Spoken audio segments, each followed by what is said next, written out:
think this is the moment that she has finally realized everything's gone wrong. Trail comes from someone that you have a relationship with, right? I don't feel comfortable talking about people. The queen of daytime television just delivered the most brutal public humiliation Meghan Markle has ever experienced. And the shockwaves are rippling through Hollywood faster than anyone anticipated. Oprah Winfrey, the woman who gave Harry and Meghan their golden platform to attack the royal family, just threw them under the bus in the most calculated way possible during her latest interview. But this isn't just about one offhand comment about their Sussexxx titles. This is about Oprah recognizing that she's been played by two master manipulators who have systematically destroyed every relationship they've ever had. The timing couldn't be more devastating for Meghan, who's already hemorrhaging money, losing celebrity allies, and watching her Hollywood dreams crumble in real time. What Oprah said will make you realize that even the most powerful woman in the media has finally seen through Meghan's carefully constructed facade. The mask is officially off, and what's underneath is uglier than anyone imagined.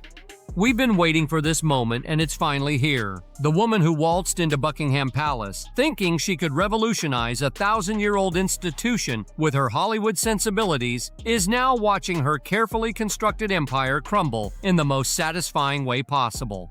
Oprah's casual dismissal of Meghan's precious Sussexxx title during her Kelly Ripa podcast appearance wasn't just a slip of the tongue. It was a calculated public execution disguised as a lighthearted mispronunciation. The schadenfreude is absolutely delicious when you realize that Meghan spent years positioning herself as Oprah's spiritual successor, the biracial duchess who would bridge royal tradition with American progressivism. Nobody expected the Queen of Daytime to swing the axe on a casual podcast. Yet there sat Oprah Winfrey in Kelly Ripa's studio, sipping tea, laughing about the Sussexxx, stretching the title until it snapped like a dry twig. One elongated consonant, followed by a knowing chuckle, and the temperature in Hollywood plummeted 10 degrees. Phones buzzed inside talent agencies, stylists scrolled their contact lists, and executives whispered the one word every celebrity dreads: liability. For 4 years, Meghan Markle had treated Oprah's 2021 Garden interview as her golden shield, proof that the industry's most trusted mogul endorsed every tear, every accusation, every carefully curated grievance. In 60 playful seconds, Oprah ripped that shield away. Viewers heard a joke. Insiders heard the starter pistol of a stampede. And as that laugh echoed across the valley, Meghan's carefully scripted fairy tale began rewriting itself into a cautionary legend. Oprah's original sit-down had elevated Harry and Meghan from disgruntled ex-royals to headline royalties.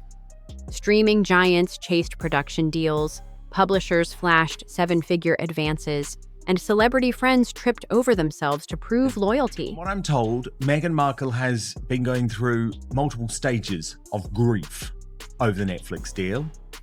Started with denial. It moved to desperation to change the situation with Ted Sarandos. Then it was anger, and we know what she gets like when she's mad. And now it is complete devastation. Markle doesn't have friends. She doesn't do friends. She does business contacts. That's why she had no one at her wedding. But Oprah never invests in anyone blindly. Her power comes from a ruthless calculus. Amplify the compelling, distance from the compromising. By late 2023, the calculus was shifting. Invitations from own events dried up. Social shout-outs turned vague. When Oprah released her annual favorite things list, she skipped every Sussexxx-branded candle and jam. Fans missed the signal. Hollywood insiders didn't. They understood that silence is Oprah's first warning shot. Yet a warning is still a mercy. On the podcast, she fired the kill shot in the most elegant way possible. Not with condemnation, but with comedy. The moment Oprah laughed, she gave Hollywood permission to do the same. And permission, in an industry built on imitation, is more lethal than any press release. The dominoes toppled fast. Ellen DeGeneres, once a vocal defender, quietly unfollowed Meghan on Instagram, issuing no comment beyond a posted quote about protecting your energy. George and Amal Clooney, front row guests at the royal wedding, stopped RSVPing to Sussexxx adjacent events. David and Victoria Beckham, burned by accusations they leaked stories, enforced a zero-contact rule so strict their PR team screens charity guest lists for potential Sussexxx overlap. Even Serena Williams, publicly cordial, began responding to Markle's texts with stiff, two-word replies routed through her agent. The message was clear: lose Oprah, lose us. For Meghan, each silent phone felt like a fresh betrayal. To Hollywood, it was simple risk management. Reputation is currency. Proximity to controversy devalues the account. And once the withdrawals start, the balance drains quickly. Nothing spells status like the Met Gala. 3 years running, Anna Wintour's legendary guest list omitted the Duchess of Sussex, an absence louder than any flashing camera. Fashion houses noticed. Dior and Givenchy, once rumored to court Meghan as a global ambassador, redirected campaigns to fresh faces who hadn't scorched their bridges. At the Oscars, producers placed Meghan and Harry far from prime sightlines, then discreetly recycled the seating chart after they RSVP'd, regretfully will not attend. Behind the velvet ropes, stylists whispered that dressing Meghan no longer boosted brand equity. It risked backlash from royalists, critics, and now Oprah loyalists. One haute couture director put it bluntly over cappuccino at the Polo Lounge: "You can hem a gown, but you can't hem bad optics." When Netflix dangled a reported $100 million deal in 2020, Meghan imagined a production empire rivaling Shonda Rhimes. But viewership told a harsher truth. Her lifestyle docuseries hovered in the platform's middle ranks, eclipsed by true crime cat videos and mid-budget dating shows. Podcast ambitions stalled after a handful of polite but tepid episodes. And the animated children's project that was supposed to cement her female empowerment brand quietly canceled in budgeting season. Oprah's retreat accelerated the chill. Without her halo, pitches that once enjoyed automatic meetings now die in assistants' inboxes. Rumors swirl that Netflix's renewal clause, up this autumn, will trigger only if Meghan secures A-list cameos. High-level calls reveal a different scramble. Executives weighing exit terms cheaper than greenlighting more content no one watches. Inside CAA, WME, and UTA, junior agents pass around an unofficial spreadsheet nicknamed the Hot Potato List. Once Meghan landed on it, guidance emails flowed. Avoid photo ops, recommend non-overlapping press days, and no joint panels. Hollywood's networking ecosystem hinges on association.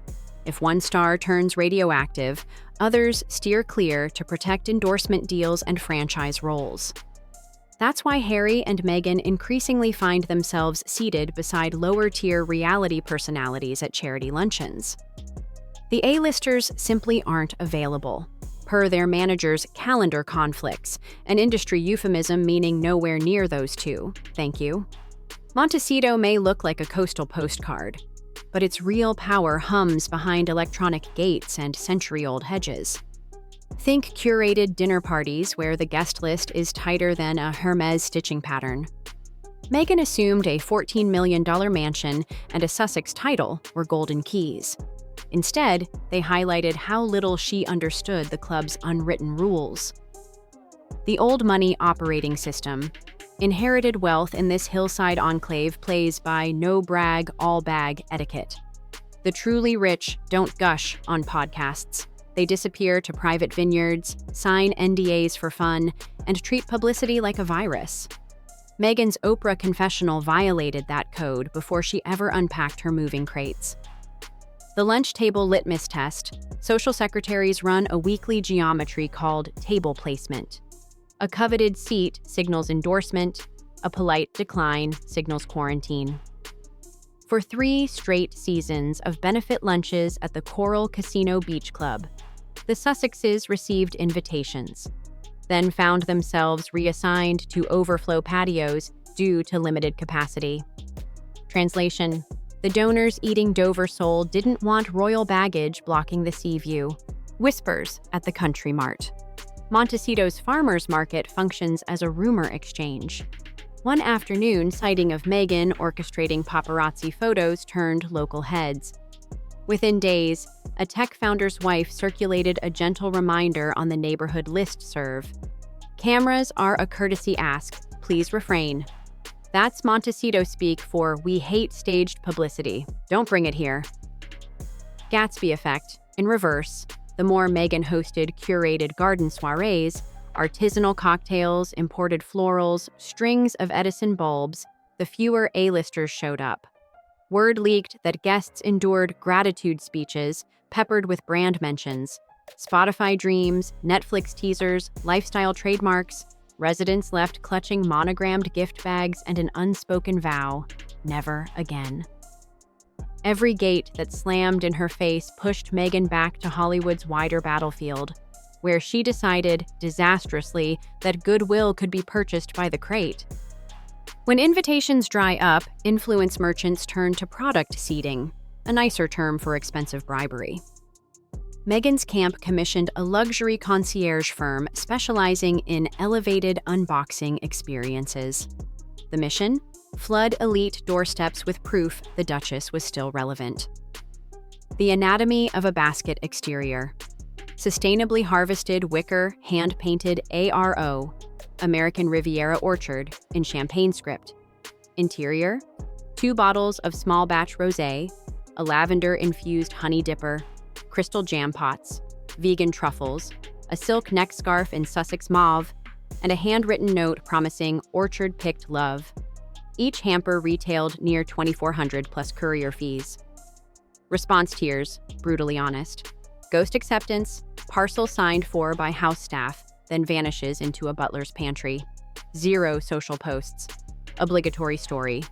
Celebrity posts a 15-second Instagram story with the caption, "Thank you, no @mention, no brand tag." Algorithm buries it in 24 hours. Polite return. A PR assistant emails, "We can't accept gifts exceeding $250 under FTC rules," then ships it back. Hard no, basket refused at the gate. Rumor says one Oscar winner's security detail instructed the driver, wrong address, permanently. ROI, nightmare. Out of 100 curated hampers, internal trackers logged fewer than 10 measurable engagements. That's a $250,000 spend for digital tumbleweeds. Behind closed doors, Meghan's business manager reportedly compared the effort to duct taping dollar bills to carrier pigeons and hoping they come back with signatures. Transition, baskets bombed, alliances iced, and the Netflix clock ticking. Then Oprah's podcast grenade detonated, sending shockwaves through every remaining bridge. When invitations dry up, influence merchants turn to product seeding, a nicer term for expensive bribery. Meghan's camp commissioned a luxury concierge firm specializing in elevated unboxing experiences. The mission? Flood elite doorsteps with proof the Duchess was still relevant. The anatomy of a basket exterior. Sustainably harvested wicker hand-painted ARO, American Riviera Orchard, in champagne script. Interior: 2 bottles of small batch rosé, a lavender-infused honey dipper, crystal jam pots, vegan truffles, a silk neck scarf in Sussexxx mauve, and a handwritten note promising orchard-picked love. Each hamper retailed near $2,400 plus courier fees. Response tiers, brutally honest. Ghost acceptance. Parcel signed for by house staff, then vanishes into a butler's pantry. 0 social posts. Obligatory story. Celebrity posts a 15-second Instagram story with the caption, "Thank you, no @mention, no brand tag." Algorithm buries it in 24 hours. Polite return. A PR assistant emails, "We can't accept gifts exceeding $250 under FTC rules," then ships it back. Hard no, basket refused at the gate. Rumor says one Oscar winner's security detail instructed the driver, Wrong address, permanently. ROI, nightmare. Out of 100 curated hampers, internal trackers logged fewer than 10 measurable engagements. That's a $250 $1,000 spend for digital tumbleweeds. Behind closed doors, Meghan's business manager reportedly compared the effort to duct taping dollar bills to carrier pigeons and hoping they come back with signatures. Baskets bombed, alliances iced, and the Netflix clock ticking. Then Oprah's podcast grenade detonated, sending shockwaves through every remaining bridge. Baskets bombed, alliances iced, and the Netflix clock ticking. Then Oprah's podcast grenade detonated, sending shockwaves through every remaining bridge. Industry veterans call it the Winfrey Whiplash. One moment your brand enjoys her blessing, the next, a single syllable reshapes your fate. Semantic sniper shot. Oprah's stretched Sussexxx wasn't just a joke. Linguists note the triple consonant elongation subtly mocks excess and pretension. It framed Meghan's coveted title as an overhyped brand label rather than a mark of genuine achievement. Why Oprah's word is law. She embodies two currencies, Hollywood trusts, ratings history, and moral authority. If Oprah doubts your credibility, other moguls fear backlash by association. Internally, execs refer to her approval as brand Teflon. Removal of that coating exposes every dent. The silent endorsement exodus. Sponsorship algorithms scour social chatter. Once Oprah's quip trended, AI sentiment tools flagged Sussexxx as high risk. Automation triggered pullbacks faster than human execs could schedule meetings, proving a podcast joke can move millions in marketing spend. With endorsement pipelines frozen and social circles evaporating, the fairy tale carriage finally turned back into a pumpkin on a worldwide stage. Hollywood doesn't evict swiftly. It turns off the utilities. First, the spotlight dims, then the phones go silent, and finally, the doors refuse to unlock. By the time Meghan realized the water had run cold, Oprah's laugh was looping on TikTok compilations titled, "When Your Fairy Godmother Cancels Your Subscription." Yet this isn't merely schadenfreude. It's a blunt lesson in the economics of credibility. Attention is borrowed. Viral interviews, royal weddings, front-page exclusives. They spike curiosity, but age like dairy. Trust is earned. Discretion, loyalty, consistent delivery. The quiet practices Meghan scorched in favor of headline heat. Influence is leased. The moment rent lapses, gatekeepers repossess the stage, the invite, the handshake. As viewers, we're left with a front-row seat to a live-streamed implosion. And an uncomfortable question. If the Duchess could torch her empire in under 5 years, could any fame chaser do the same? Drop your verdict below. Is this karmic justice for a master tactician who finally ran out of pawns, or a cautionary tale about an industry that builds idols only to bulldoze them for sport? Either way, remember, in Hollywood, castles are made of glass, and even a single crack, say a 3-letter giggle, can shatter the whole facade. If you like the video, please like and subscribe. We hope to see you again soon.